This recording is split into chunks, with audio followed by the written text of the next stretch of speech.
Today I am pressure canning some black beans and I am going to stack them into my canner.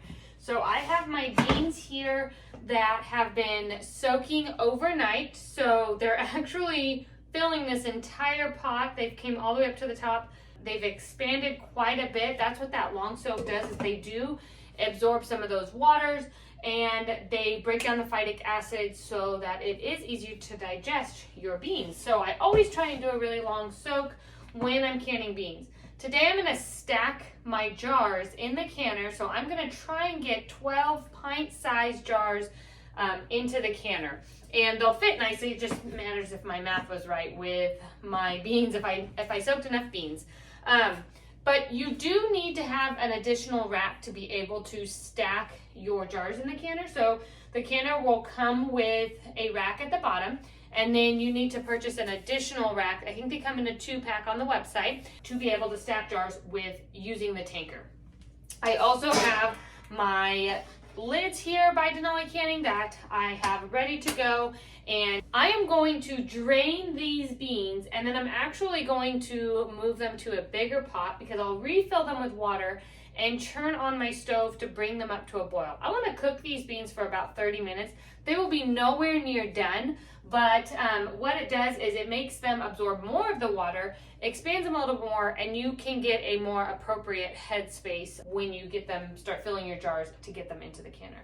So we're gonna go ahead and drain these, rinse them off, and get them into a bigger pot and fill them with water to get my beans starting to heat up. As the beans are heating up, I'm gonna go ahead and wash all of my jars over here with warm soapy water. I have 12 pint-sized jars, and that's what I'm hoping I will get enough beans to fill all of those jars.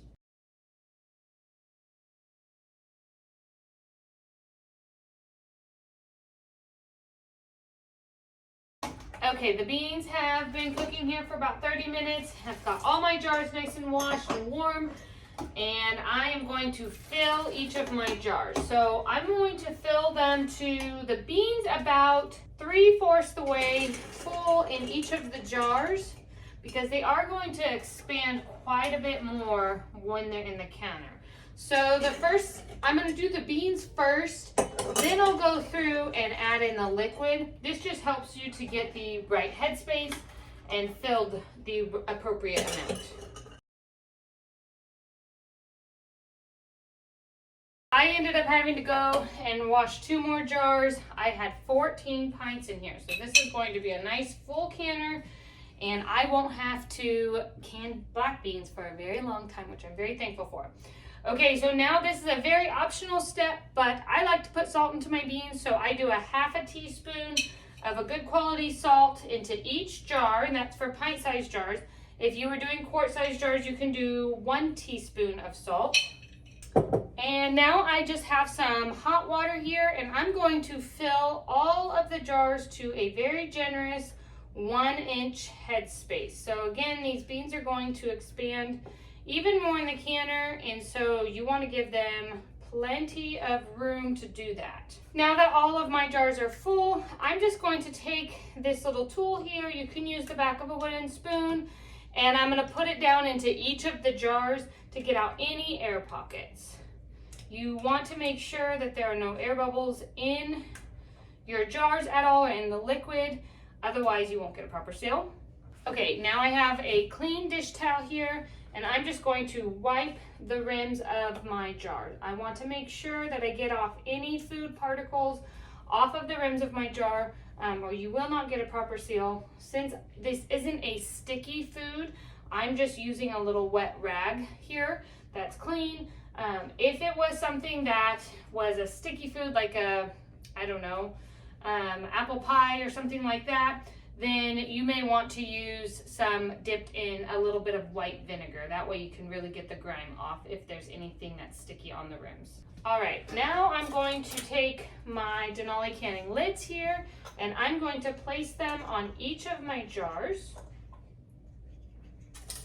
And now I'm going to take my Denali Canning rings, and I'm going to screw each down fingertip tight. That just means that as soon as you hit resistance, you stop.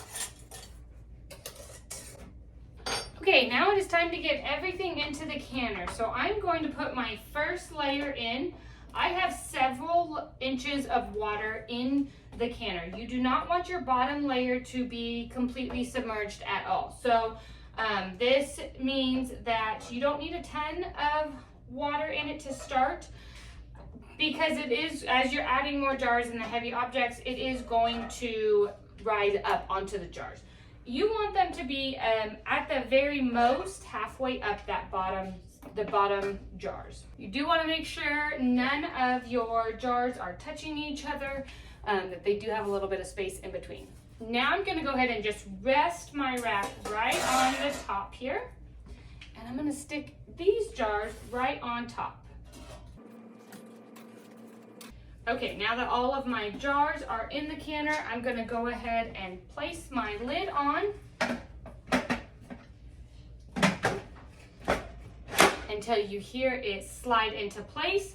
This has an automatic vent, so you keep your weight on the canner the entire time. I'm going to turn my stovetop on to about medium, and I'm going to let it vent itself, seal itself off, then it'll begin to build pressure.